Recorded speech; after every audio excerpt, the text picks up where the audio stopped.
Welcome, and thank you for tuning in. You're listening to the Beyond 50 radio program. I'm Daniel Davis. On the program today, we're going to be talking about a very unique process, I guess, that I've never really heard of before, and it's simply known as shadow coaching. It's an integrative way that a person can go in and find out how they can clear beliefs and things that they've put into place where it's kind of caused limitations in their lives, not being able to fulfill and get the things that they want. On our program is an integrative coach professional who's been certified through the Ford Institute for Transformational Training.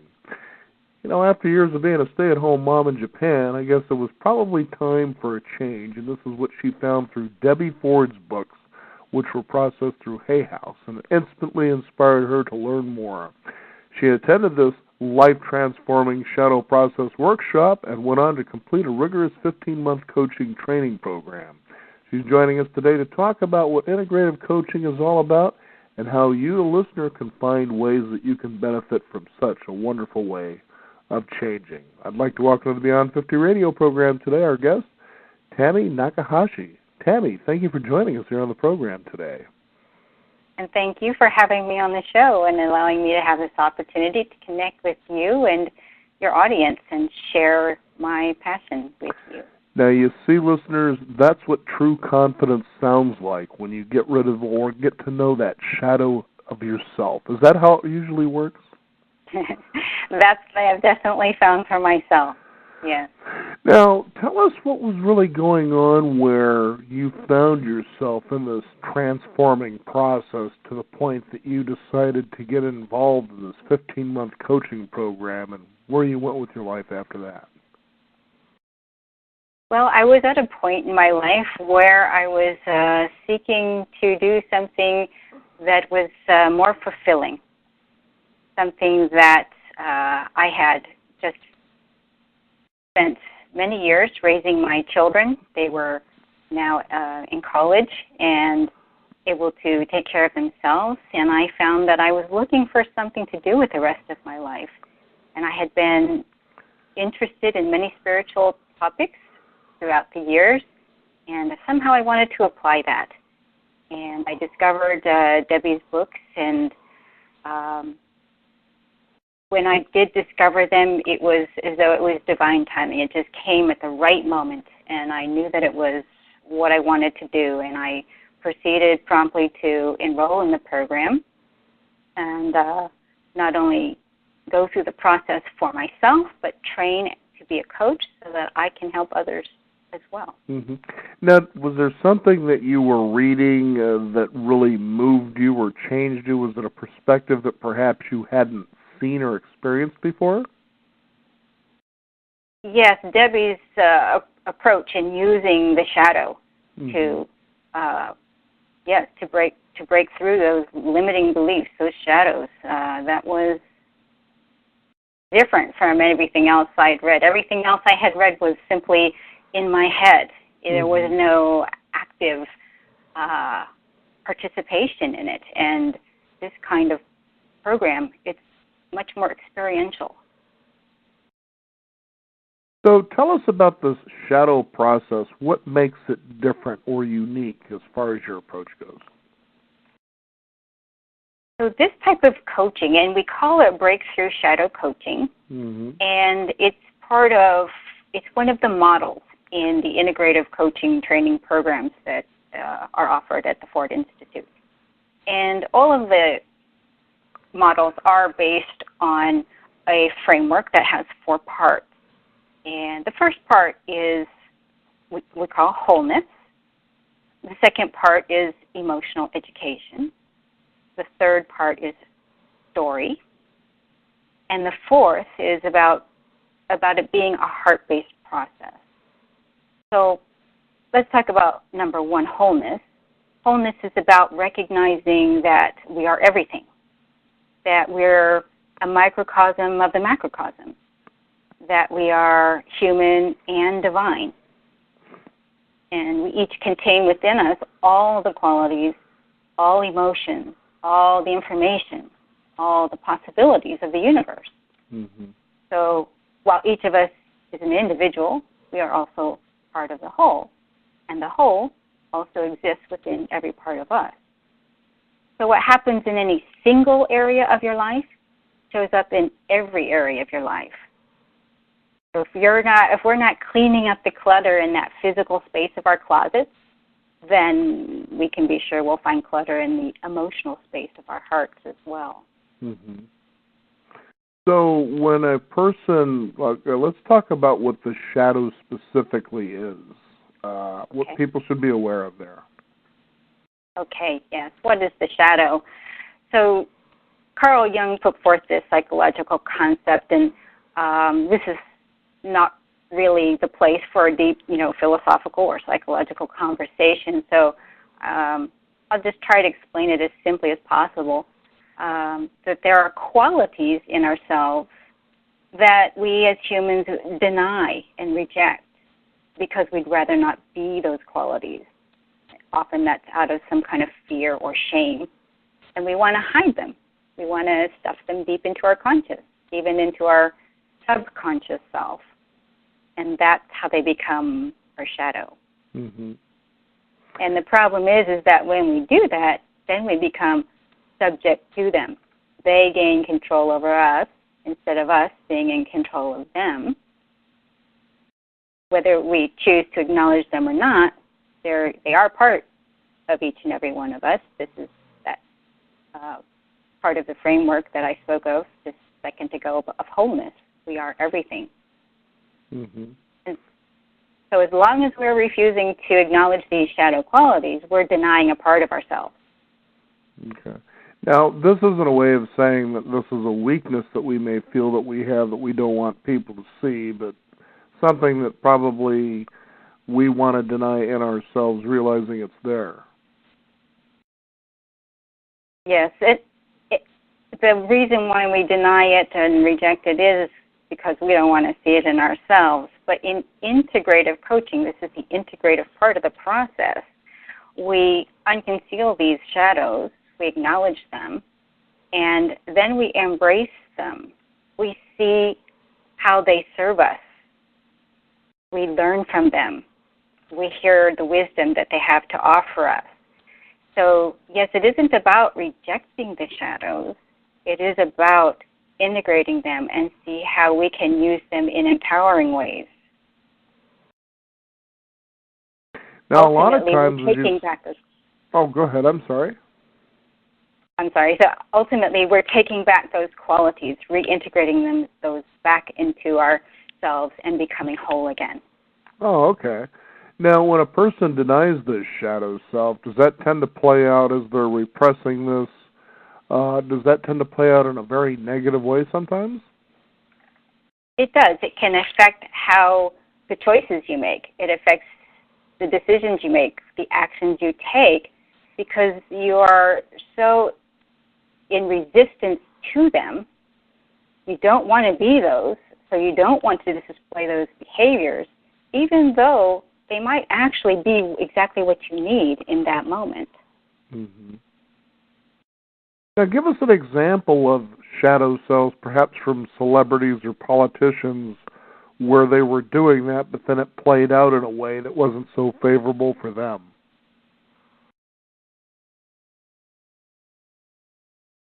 A celebrity that first comes to mind might be a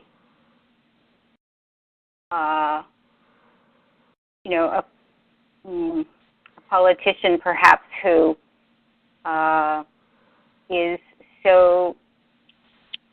doesn't want the public to see, the negative sides of themselves, so they are bending over backwards to be the opposite, and as a result make bad choices, and it comes back at them because they're not being honest.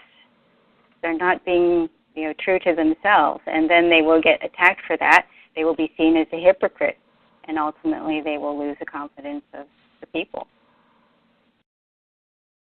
Now, is it difficult for people to, as they come to you, to bring out this shadow and to accept it? What really goes on there as they come to you, I guess, looking for guidance?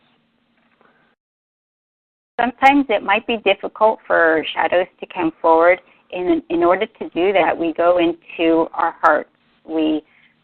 This is a heart-based process, and we use our breath to connect with our heart, because transformation is a process of the heart and not the head. Debbie always used to say that knowing is the booby prize, because what you know hasn't gotten you to where you want to go.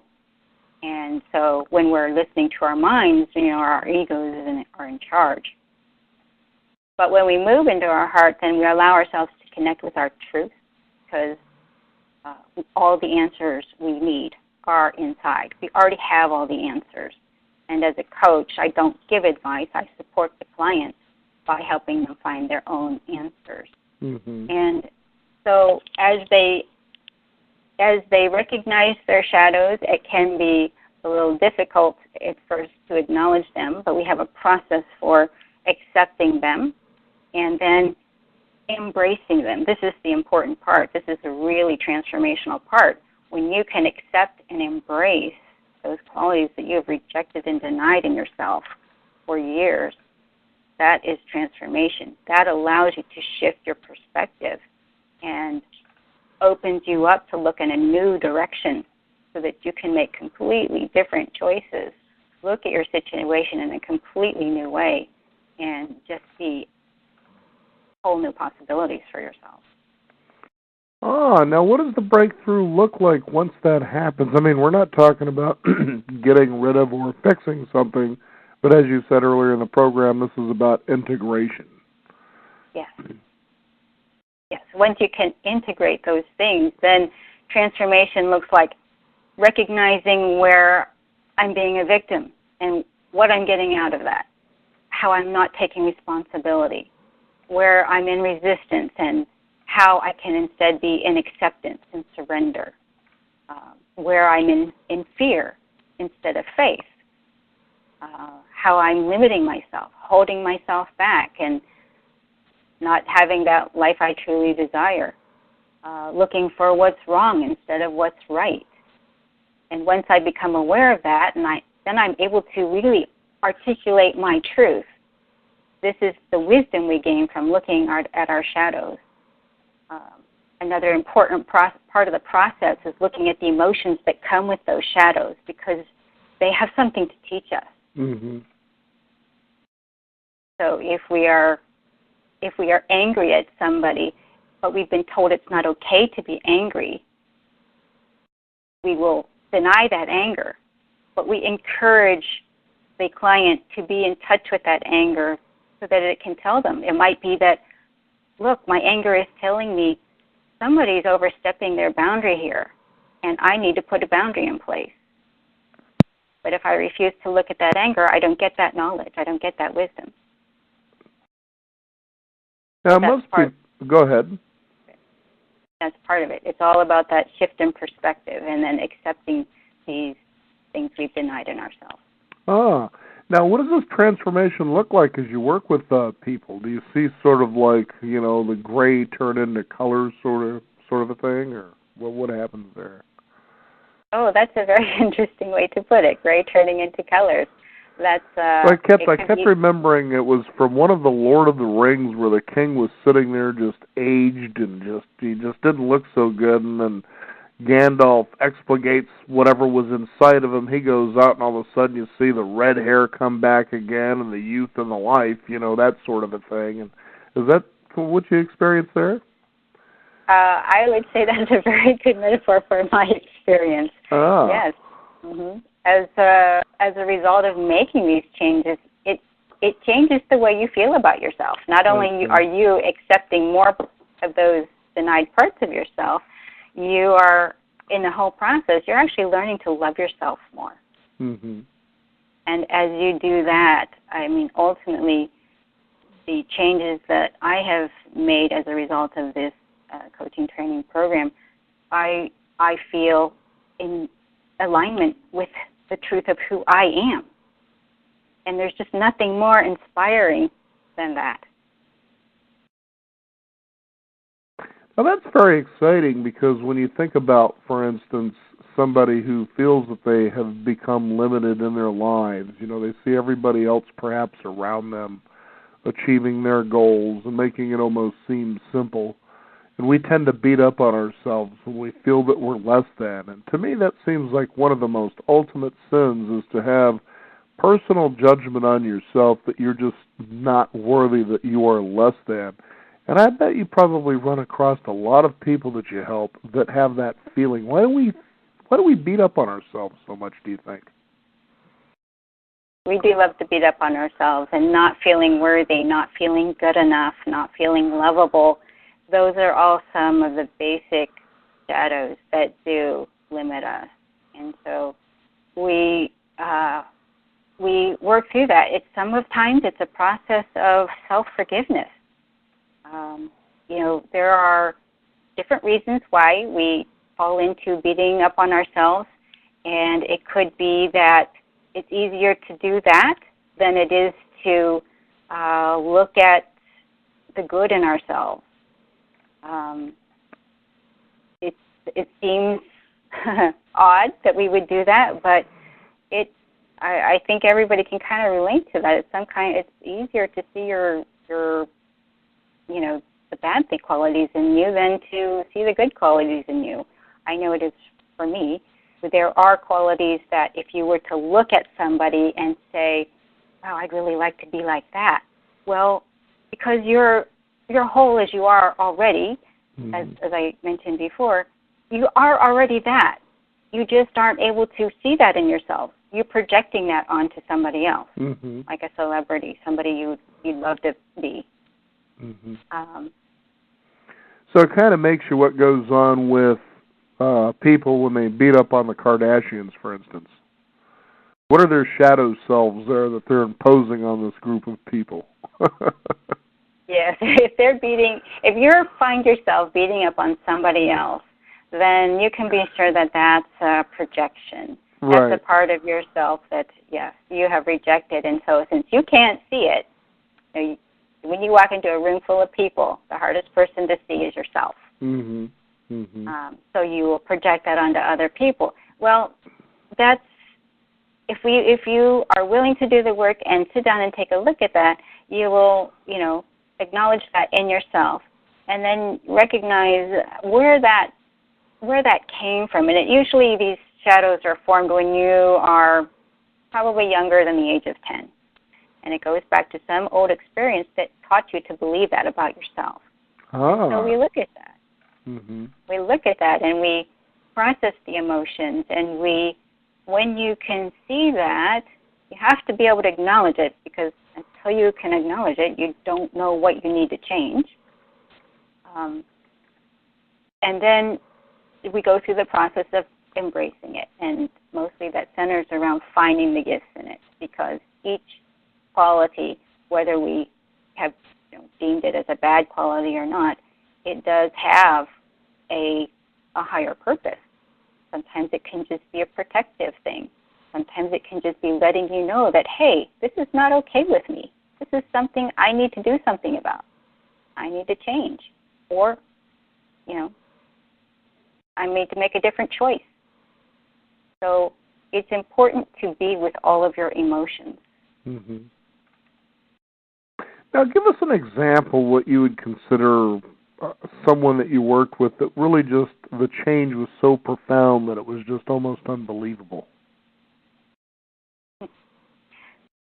So somebody I worked with, when she first started with me, she saw herself in two places at the same time. I thought it was a very interesting metaphor. What she saw was herself in a room with one foot. She was in the doorway, and she was 1 foot in the room and 1 foot in another room. The other room was the room she wanted to be in.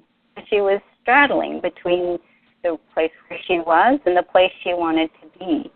And this is what the breakthrough shadow coaching model is all about. It's about resolving that discrepancy between where a person is and where they want to be. And